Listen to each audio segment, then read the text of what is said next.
What's going on? Myself, Trebler. I'm here right now with Jordan Banjo. Bro, firstly, how you feeling? A little bit jealous, to be honest, bro. My man's standing behind the camera with the freshest Avirex jacket I've ever seen in my life.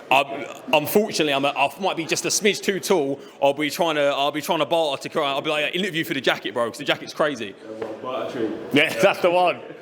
Bro, you know what? You're on the stage right now with two of the most, I won't say the most decorated fighters in heavyweight boxing history, but definitely in the past decade, two of the fighters that have come up on Google searches and time. Two of the most iconic, right? Two of the most iconic fighters, 100%. Yeah.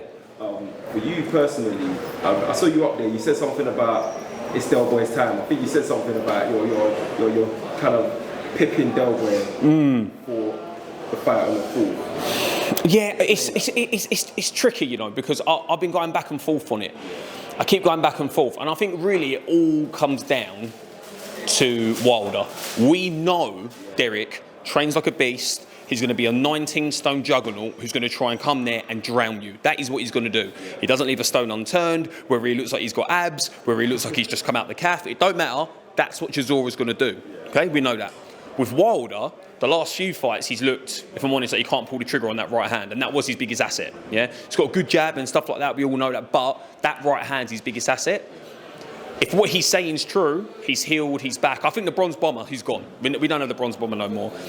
I think the only thing we're going to have is a new and improved Deontay Wilder. If that comes and we get that at the O2, then maybe it's Wilder. But if someone said, here's £1 million, I know what Chisora's going to do, and we don't know if Wilder's going to be able to do what he used to. Yeah. So if you had to bet, well, you're going to go with the sure thing, right? So I'm still going to say Chisora, but who knows? Listen, we're going to talk about the craft right now. Like you just mentioned there, the Deontay, the Bronze Bomber, that whole name, the mantra, everything like that, that came from those vicious right hands. Now, earlier on in the media, this week in the media workout, it looked like Deontay was doing pad work, he's doing footwork, he looked like he's trying to box. Can you teach an old dog new tricks, Jordan? I think you can. I think really it's not teaching him a new trick, and I think what they worked on quite a lot. I think Wilder's always been, look, he's got them knockouts for a reason. He might not always box the prettiest or look technically the most sound, but he knows how to set that right hand up.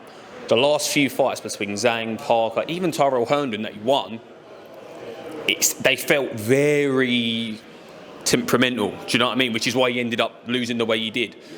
He couldn't pull that trigger. I think it's not about teaching the old dog new tricks. I think it's about getting that old dog back to the tricks he knew before. That's a good one. Now for you, bro, your journey is crazy as well.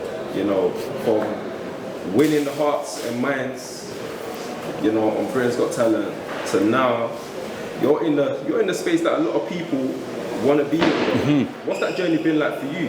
Yeah, bro, I consider myself super blessed to be here as well, you know, because like you said, we've done Britain's Got Talent and Diversity. As we're talking right now, they're on tour. I think they're in Cardiff tonight. I might be wrong. I think the boys are in Cardiff. I'm here. I'm going to go link up with the tour for the last part, but to do something as well that I already... What's that? You're gonna get Keys! But to be now also doing something else that I'm passionate about, which is boxing, and being able to, like, look, how many boxing fans can say they stood on stage with Derek Chisora and Deontay Wilder in their 50th fight, potentially Derek Chisora's last ever fight, and got to interview him? Not many people can say that, do you know what I mean? So, super blessed to be here, and looking forward to tomorrow night as well.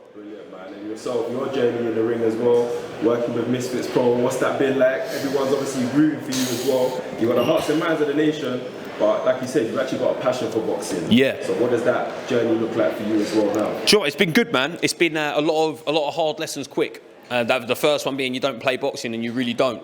If you don't live the life outside of the gym, you get found out quick, you know, and I'm not talking like, you know, we're fighting for the undisputed titles here, but even at a lower level where we're at on Misfits, if you're not recovering right, not resting right, not eating the right food, it's not even just about making weight, just fueling your body correctly. You're not taking the right rest when you need to, you're not doing the right spars when you need to, doing the basics like you're supposed to, all that. If you're not doing it, you're going to get found out. And I learned that pretty quick. I thought that, you know, being able to punch hard or being a little bit ahead in footwork, or, I'll outdo these guys, or I'll be all right here. And you find out quick that that's not the case. You know what I'm saying? You have to put the work in. And luckily, thanks to God, you know, 2-0, two stoppages, and hopefully we'll go for 3-0 next. Brilliant, man. Congrats. On that, what you just mentioned about footwork, does your footwork actually help you in the ring as well? You know, because coming from that dance. Yeah, do you know what I'd say?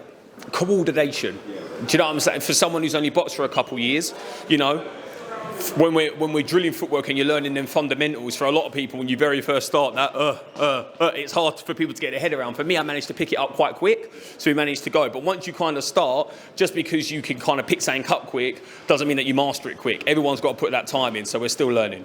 Talking about the craft, we're going to finish on this now. Talking about the craft, you've come from a dance background, you're killing it in broadcasting, you're also in the ring, bro.